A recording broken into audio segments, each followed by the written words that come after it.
Have UFOs crashed on Earth? Have we made alien contact? Is the US government covering up a massive UFO conspiracy? Behind me is one of the most secret military bases in the world, deep in the heart of the Nevada desert. The Groom Lake test site, also known as Area 51 or Dreamland, has been home to US stealth projects since the Second World War. However, in recent years, a more disturbing story has emerged, and that is that the government is back engineering recovered alien spacecraft. Tonight, based on evidence given to us by top military personnel, engineers and scientists, we can exclusively reveal the UFO technology that's being developed behind me. It's a story the US government has tried to cover up for half a century, the truth behind Dreamland. I am convinced, based on my research and the individuals whom I've had contact in the U.S. intelligence community, that the U.S. government does indeed have craft that meet the description of many of the UFO reports. The whole aim of the project was to take these craft, or the one in particular that I was working on, and try and duplicate its systems and subsystems with earthly materials. I'm convinced beyond doubt that we have recovered aircraft, alien vehicles, that we have made contact with aliens, that we are communicating with them in some way or form, and that we have vehicles and bodies in preservation. I was at that moment standing on the deck of the radar van. It was nighttime, and I was looking up in the sky because there were saucers up there. Were there any alien bodies recovered? No bodies. There were 4 live, feeling good guys. 4 live extraterrestrials? 4 live, feeling good extraterrestrial type individuals, yes. They are here, whoever they are, wherever they came from, whatever they're doing. Other intelligences are messing around on our planet.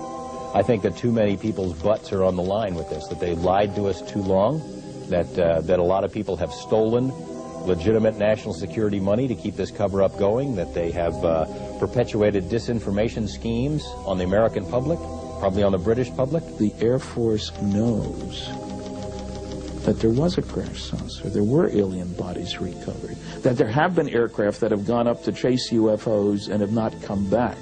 They know that we're dealing with the biggest story of the millennium. Set on a remote dry lake bed 80 miles outside Las Vegas, Area 51 is just one part of the massive Nellis Air Force Base, which is roughly the same size as Switzerland. It was commissioned by President Truman in the 1950s as a top-secret location to develop and test America's new generation of post-war aircraft. In the technology fever of the 1950s, the base soon became home to the most exotic flying craft of its day. More recently, it is where the F-117 stealth aircraft was developed and test flown.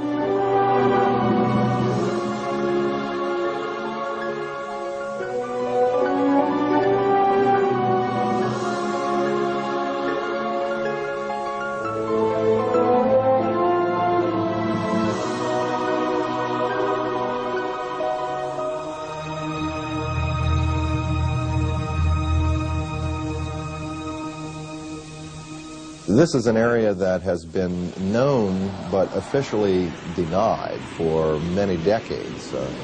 We go back quite a ways into the 40s and 50s with the development of the U-2 spy plane, the SR-71. All of our super secret aircraft have been developed and test flown out in this particular area. The A-12 from its inception through its retirement was operated out of only 2 locations. Area 51 at Groom Lake was its original home. The first aircraft was delivered there in January of 62, and the last airplane left on June 21st, 1968. The US Air Force denies that Area 51 exists, despite footage of the base and Russian satellite photos that we have obtained, which clearly show hangars and a huge runway stretching across the lake bed. In the face of constant denials of its existence, the base has expanded since the 50s, with several passenger jets now landing every day, carrying hundreds of workers to the base. With this level of personnel, the few buildings that can be observed above the ground are merely the cover for a large underground facility.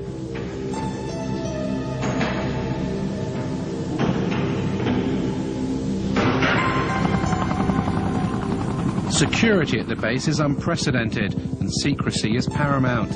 Since the late 50s, the military has sequestered hundreds of thousands of acres of land that adjoin the base. The exclusion zone around Area 51 now stretches to 26 miles. The secret status of the base is very, very well preserved. And even if people are talking about the operation of the U-2s back in the 1950s, 40 years ago, they're still not allowed to identify the base by name or by location. All they can say is it is a remote facility. This place is an old anachronism from the Cold War. This is a place that harkens back to the old days, and because the military is continuing to treat it as a top secret facility that doesn't exist, it attracts attention. Naturally, everyone wants to know what goes on here. There is no question that the facility is there, and the government has said very little in the past about it, that it has the right to test things like the U-2, like the SR-71, like the stealth aircraft. People forget the stealth aircraft, over $10 million spent on developing it, and more than a decade before its existence was even announced. That's what you do out at Groom Lake. Now, the real question, I suppose, is, are there any flying saucers out there? We took to the skies to see the base for ourselves. Flying at an altitude of 10,000 feet, we edged to within 1 mile of the restricted zone. Having made contact with the tower, we soon found out how seriously Area 51 guards its airspace.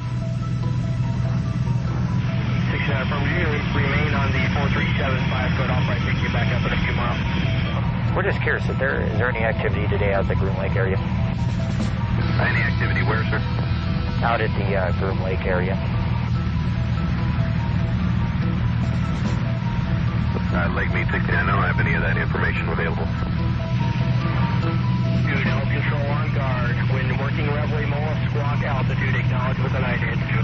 The Nellis approach controller now is just getting a little concerned that we're getting close now. We've just been buzzed by 2 F-16 fighters. They passed our bow at about 800 to 1,000 miles an hour. These guys aren't messing around. They don't want us to be here. But there's another one just gone by the bow there. They're either trying to get us out of the area quickly or force us to land. And there goes another one. Well, that was really close, right off the right side. I'd say that was within a mile, mile and a half. Well, you can see him, boy, that was amazing. And they have TCAS on board, so they definitely had radar contact with us. In 1989, one man blew the lid off Dreamland. His name was Bob Lazar, and he claimed to have worked at the Groom Lake site, back engineering recovered alien spacecraft. The base is against the side of a mountain, or small mountain, big hill. There are 9 hangar doors, and the hangar doors are not just shiny metal out in the desert. They are painted or sprayed with a sand texture to them, and from what I can ascertain, to prevent satellites from photographing the installation, so they look like the mountain range. It was pretty effective from what I could see. On the first occasion when I drove out there, all the hangar doors were closed, but at close range you could tell that they were doors and they would open. We drove around the left side of the installation, and there was the main entrance in there, and went through some gates and a security check, and went inside, and it seemed like a typical government building.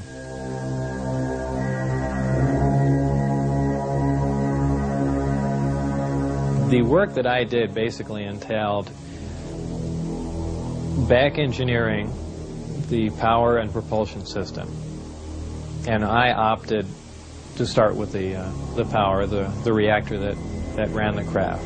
With the clearance that I had, that was known as Majestic clearance, there were only 22 people at S4 with that clearance to work on the craft. The location he worked on at Area 51 was called S4 and was housed on Papoose Dry Lake Bed, a short drive from Groom Lake. When I was brought in by bus, normally we had gone around to the left side of the installation and entered the door there, and for the first time one of the hangar doors, the one on the end, was open. The bus drove up and we stopped there, and clear as day in the hangar, taking up almost all the hangar, was the disc. Looked like something right out of a science fiction movie, and we stopped, got out, and for the first time I was let in through that door. And as I walked in there, I thought, well, this is the new advanced aircraft we've been working on, and this is why people keep seeing flying saucers, because it's ours and we've just been testing it probably for all these years. And when I walked alongside it, I ran my hand on it. I say it's metal because it was cold, so I just assume it was some sort of metal. And in fact, by the hatch that was taken off, there was an opening there, and it had a little backwards American flag stuck on it. So I was positive it was something we had manufactured.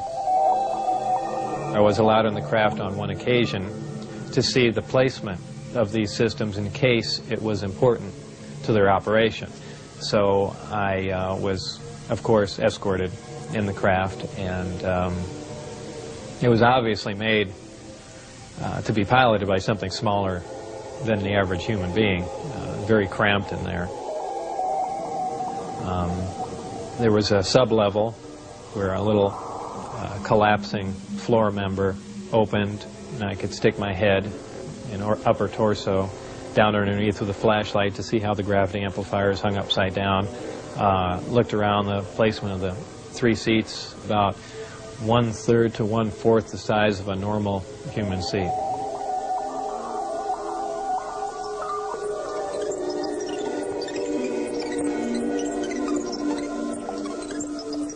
At one point when I was in the craft, one of the archways became transparent. There were some technicians working on something else that I had no knowledge of. So, and also something began to scroll up on the screen. So it might have been possible that the skin of the craft, whether under, electrical influence or something else, could at times become either transparent to look outside, or to some sort of video screen. That was pretty amazing. When I went outside and looked at it, it looked as if it was just a plain piece of metal again.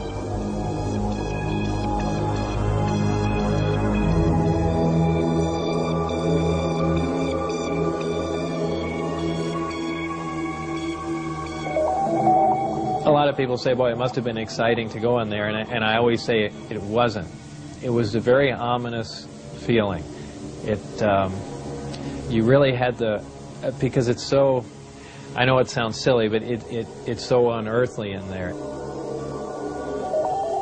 Nothing had a sharp edge to it. It was if the seats, the amplifiers that were in there, everything, as if it was made out of wax and heated for just a little bit and then cooled off. Everything had a smooth curve to it, even where a chair met the floor was blended into it. It was as if the entire craft was injection molded.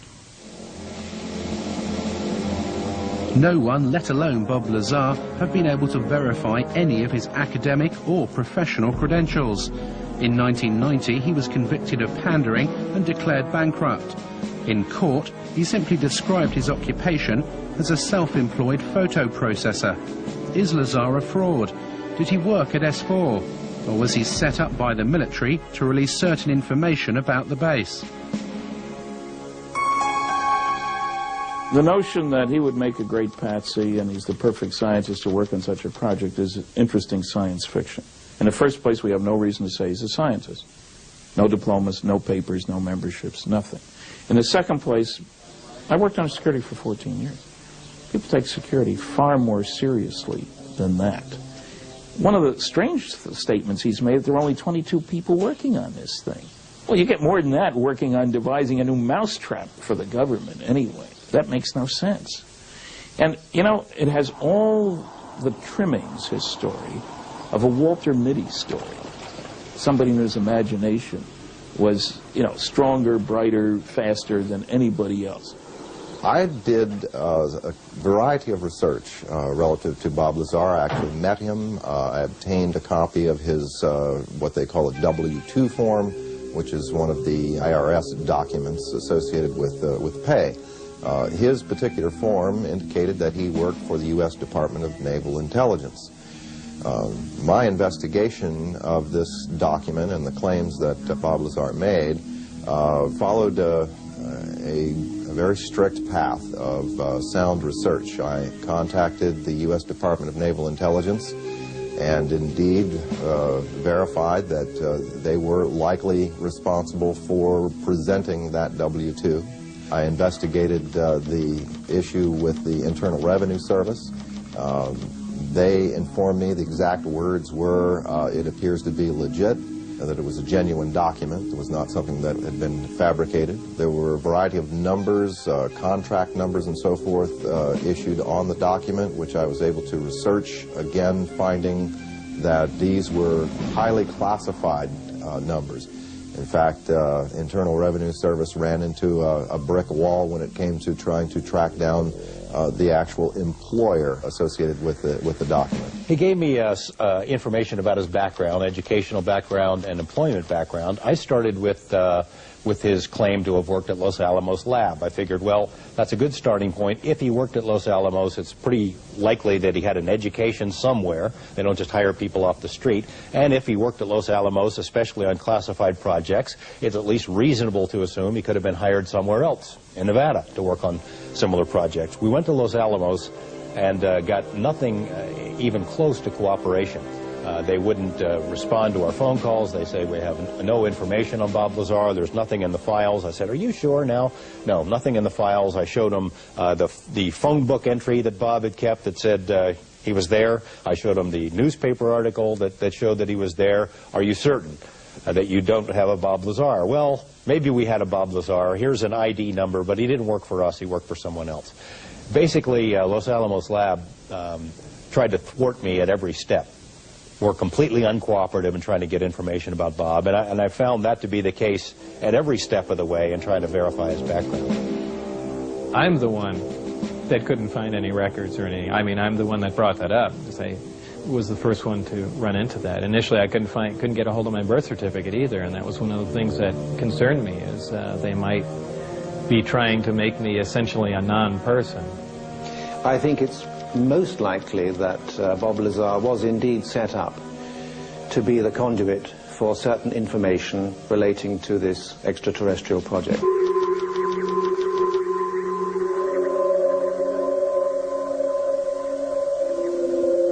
On one occasion in the desert, Bob Lazar saw a flying disc being tested. I was brought into the hangar for one of the short duration tests, and the craft was already outside on the lake bed and lifted off silently and was drifted around for a bit and set back down, and that was pretty much of a marvelous sight. It's a huge thing. It's like seeing a house lift off the ground quietly. It's just, you can't imagine the energy involved to do that and not to make any noise at all. There was some audio communication with the craft, and so I can only assume that there were humans in board, and somehow they had managed to squeeze themselves into those little seats or put something in there to sit on, and obviously they knew how to operate whatever controls there was, or fabricate their own, or retrofit it with something. The Apollo space missions of the 1960s stirred America into space fever. But as the country's finest astronauts hurtled skywards in conventional rockets, did the president know of the existence of sources and propulsion systems that were literally out of this world?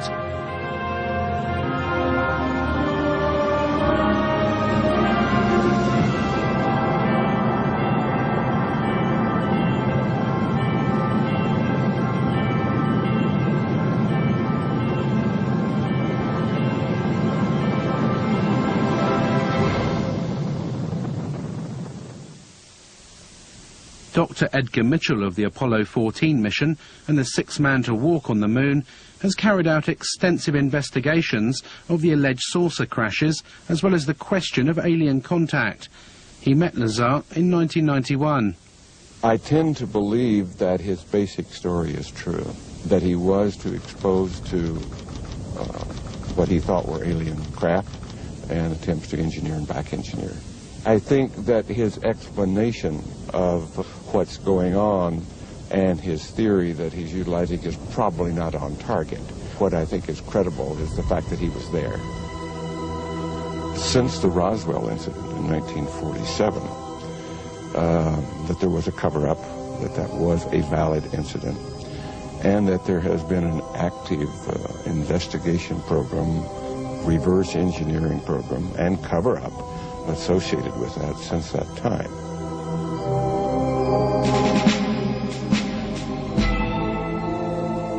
After working at S4 for several months and in clear violation of his top-secret clearance, Bob Lazar decided to tell his closest friend, Gene Huff, about his work at the base. My reaction was to, without pressing him against his will, find out more, get him to tell me anything I could. And it wasn't disbelief. I think I was actually motivated to further read. I started investigating other books on UFOs and other researchers' information to see if anyone knew anything, and needless to say, they didn't know what Bob knew.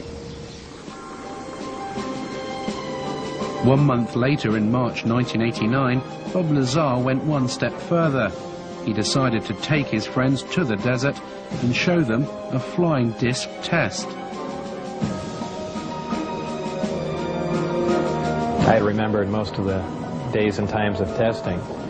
So I believe it was 8 or 9 o'clock on a Wednesday night, somewhere in March '89, I believe. We went out with Gene Huff, my ex-wife, and John Lear.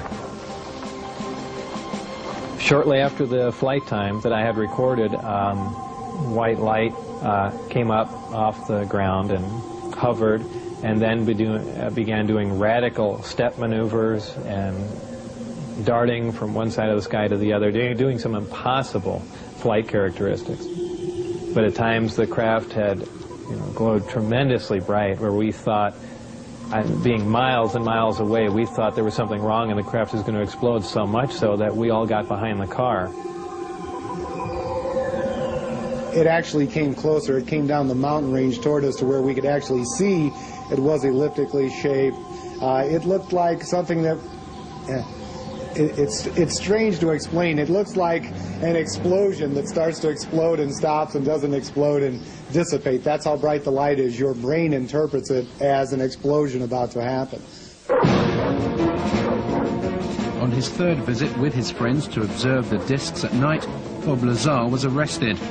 He was taken to an unknown location for interrogation and never returned to Area 51. They threatened my wife, they threatened to kill my wife. They said they'd stop at nothing.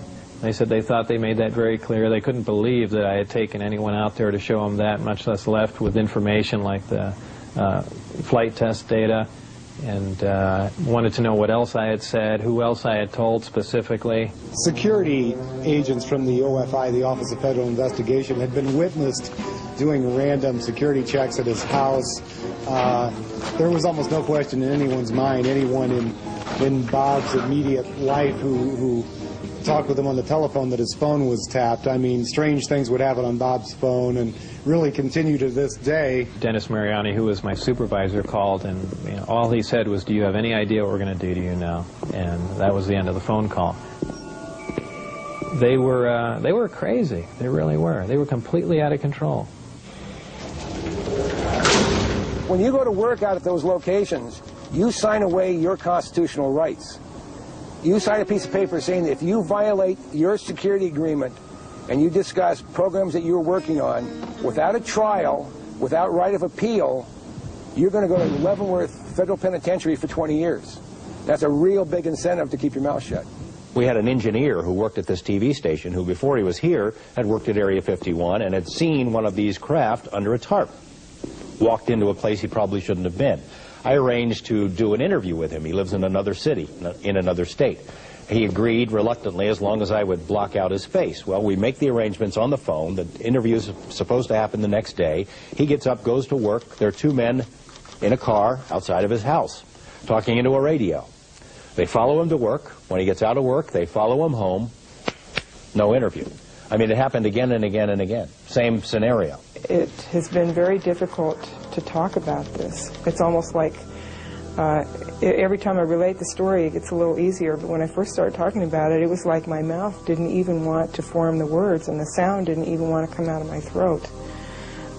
So I can only guess from that there was a very strong suggestion given to me not to talk about this, not to remember it, and if I did remember it, not to ever talk about it to anyone. This man is a 71-year-old mechanical engineer who, like Bob Lazar, claims to have worked at Area 51. He started working there in the 1950s on a flying disc simulator built to train US pilots. He said he's been given permission to talk to us about certain specific aspects of his work, but asked us not to reveal his identity. We received the disc from extraterrestrials. This particular one that I had to work on, or did work on, was from the Kingman crash. And that was later on taken to a Nevada test site where, at the time, I didn't know. Were there any alien bodies recovered? No bodies. There were 4 live, feeling good guys. 4 live extraterrestrials? 4 live, feeling good extraterrestrial type individuals, yes. And where were those 4 extraterrestrials taken? Initially they were taken to New Mexico.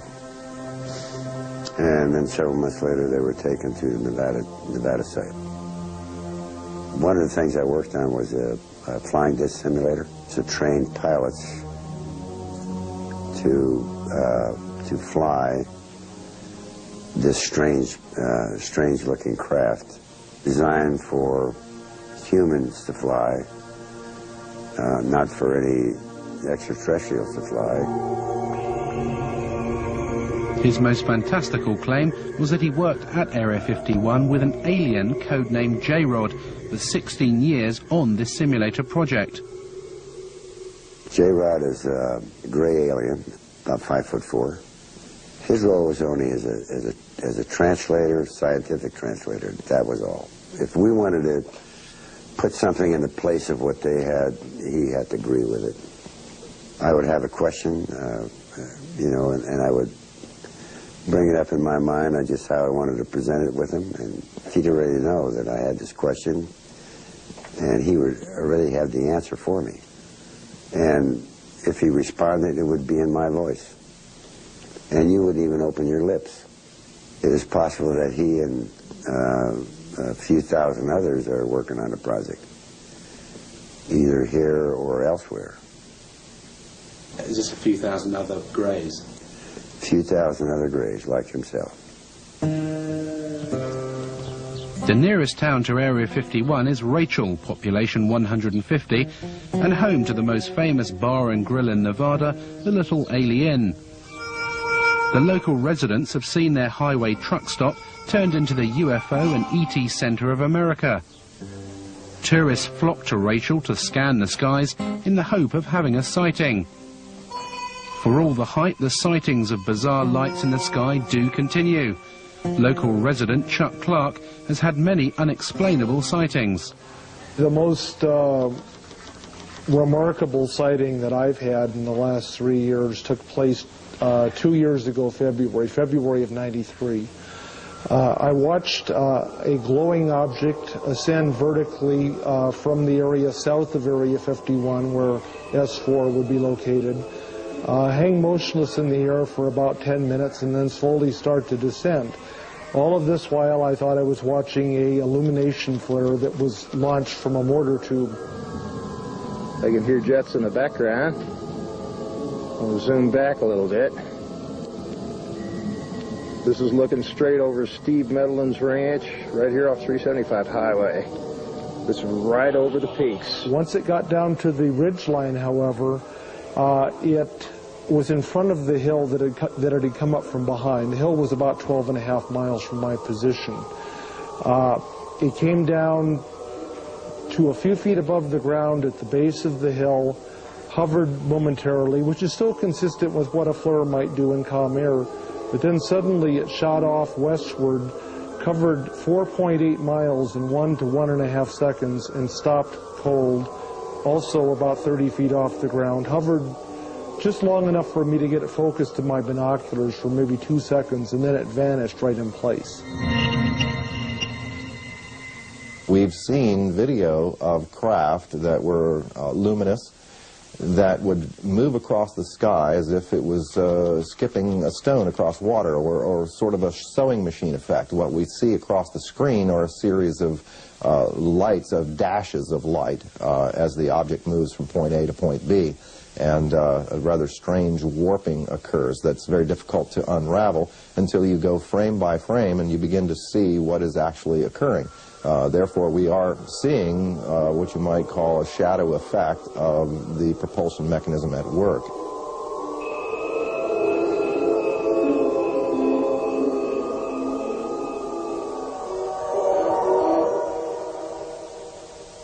I've spoken to several people who've seen UFOs or disc-shaped craft out there. An attorney who lives here in town who has seen one. He saw one land outside the boundaries of Area 51. I've spoken to a very high-level managerial type who worked for a defense contractor out there for a number of years, from a very respectable, reputable family. His credentials are beyond question, but he doesn't want his name or face used, and he has seen them many times. There were a variety of craft that were all essentially generically sort of canister-shaped, I guess you would say. They were predominantly disc-shaped or rounded, like one of those Chinese lanterns or something or other. They appear to be colorful. At least they were multicolored in addition to the lights that seemed to be able to take on the light of the background. They could camouflage themselves somewhat in the sky by absorbing the blue light from the sky and the clouds.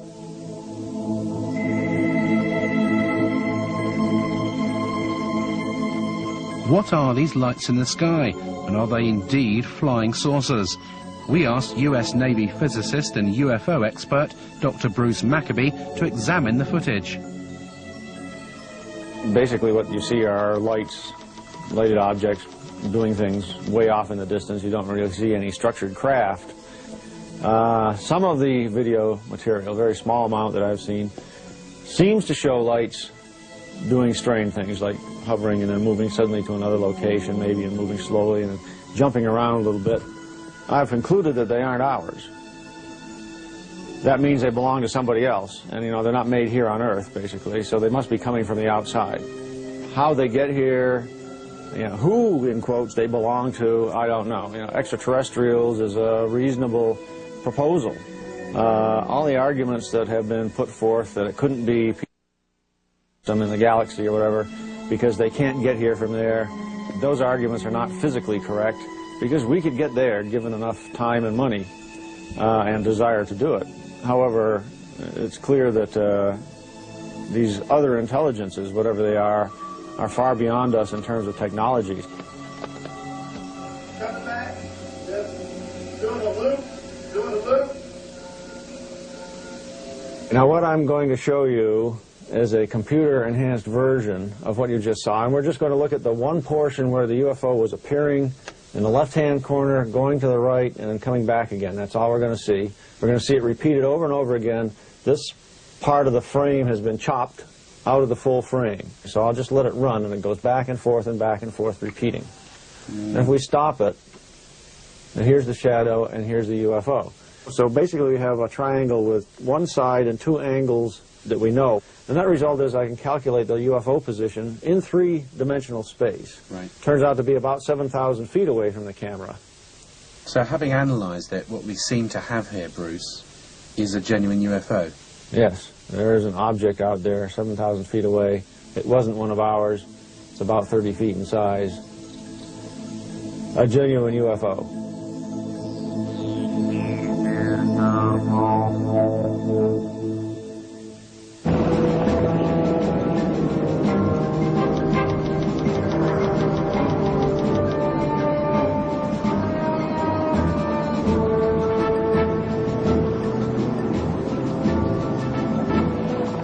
The security at Area 51 is formidable. The entire perimeter is surrounded by motion detectors and cameras. Armed guards patrol in jeeps, and helicopter gunships are deployed to warn off anyone who challenges the borders.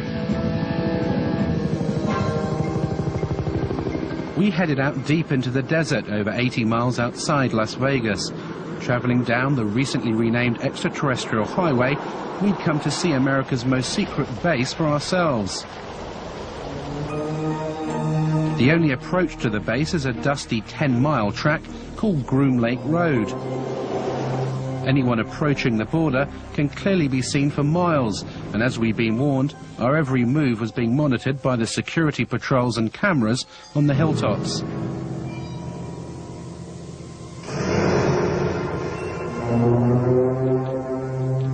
This is as far as you can come to go to the Groom Lake base. It actually says on these signs that use of deadly force is authorised. There are security patrols all over these hills. They've been watching us for the best part of the last hour. There are motion sensors, security cameras, and if I did walk over this line, I would be immediately arrested, taken to the guardhouse and interrogated for anything up to a week. As soon as you step over the line, past this sign, you lose all rights.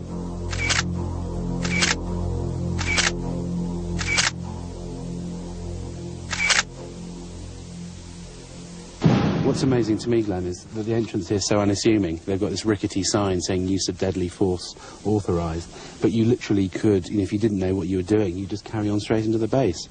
That's the idea. You don't encounter any people here. If you went into the guardhouse that's there about a quarter mile in, you'd be arrested immediately because you've already passed those signs. They don't want to answer any questions, so they don't put any people in vulnerable positions. And as you come off the highway up there, the extraterrestrial highway, there's no sign saying Groom Lake. There's nothing, is there?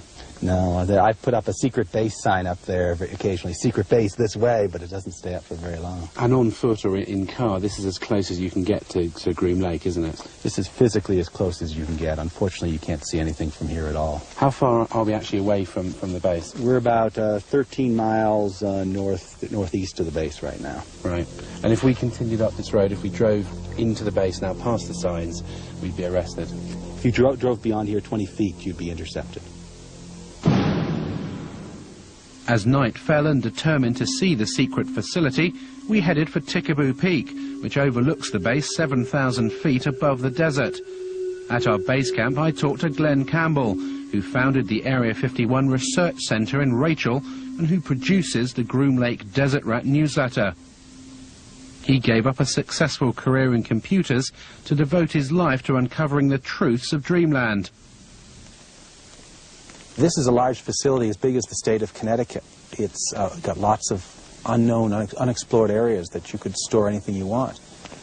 Area 51 is only the best known secret base of a vast complex that could house a lot of different things we don't know about.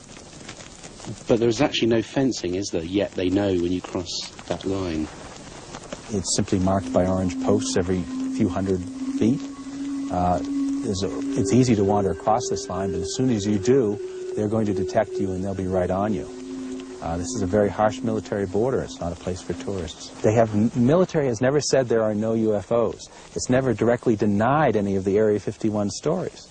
It would have been so simple when these claims came out, these Papoose Lake claims, for the military to simply say, look, we have nothing there.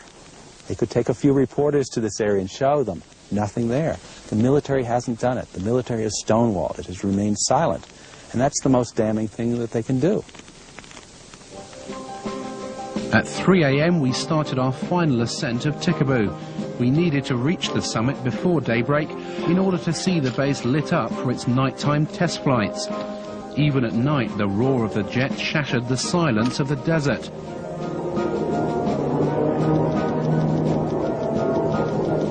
As we reached the summit under a cloak of darkness, Area 51 could clearly be seen, its runway lights glowing in the distance.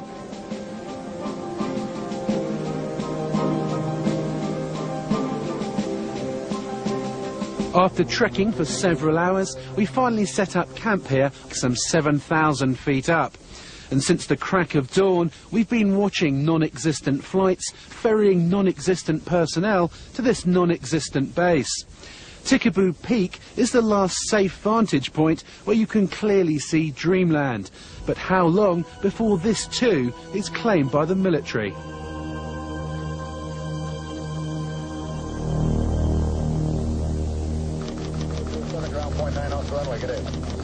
The Groom Lake mystery continues. We followed the personnel flights out of the secret base, and they've landed here at McCarran Airport, just outside Las Vegas. There are apparently over a dozen flights every day, ferrying the personnel in and out of America's most secret base.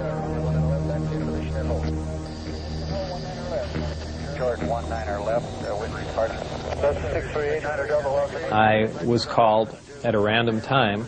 The operator would say, Mr. Lazar, it's now 4:15 a.m. We expect you to be at McCarran Airport at 4:45. Your plane will be leaving at such and such time. I'd drive there, check in, board the plane, and the plane would fly out to Groom Lake.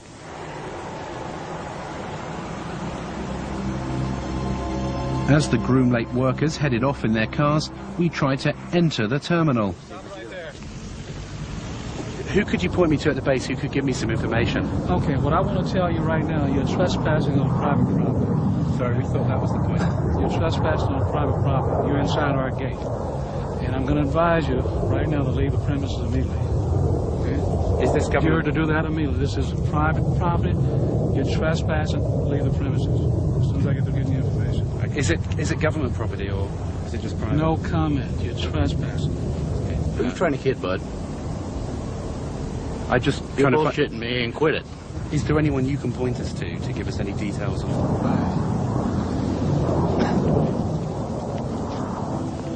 As we were ejected from the airport, yet another Janet flight left for Groom Lake. Departing 737, wind calm, runway 19 left, Liberty go. Let's take on 19 left, early left turn. Roger, early left turn to 150, cruise field south of sunset. 31. Janet 3. Janet 605, cross runway 25 right, kind of ground point 1 on the other side, good day. Our investigations have revealed that a private company is working with the US military at Area 51. We believe this is the company, EG&G Special Projects. It's worked for the last 50 years on top secret and sensitive projects with the US government, and it's said to control the Janet flights that take the workers to the base, as well as all the security and technical support for the back engineering of alien spacecraft. I did not work for EG&G directly. I was just interviewed in one of their facilities at McCarran Airport. A short time later, I was called back in for this new job at S4, and they had explained to me that it dealt with some sort of field propulsion system, and I was just under the assumption that this is an advanced type of aircraft that's being worked on, and I was excited about the position. You have to leave private property. Okay. So actually cut your camera off and please leave. Does it have any connection with the Groom Lake base? I'm asking you to leave the property. Does this company have any connection with the flights that leave McCarran?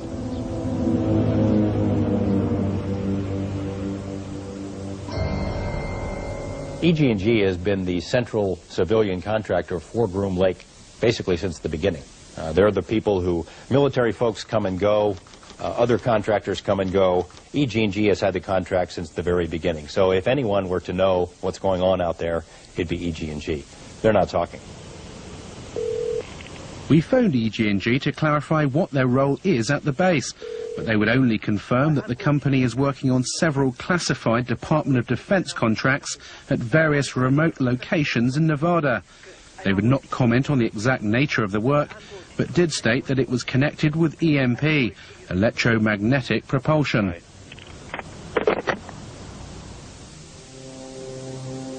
If recovered alien craft are buried deep beneath the Nevada desert, then the power to release this information to the public lies deep inside the corridors of Washington. As an intelligence insider said to me, the problem isn't obtaining the information, it's handling the truth.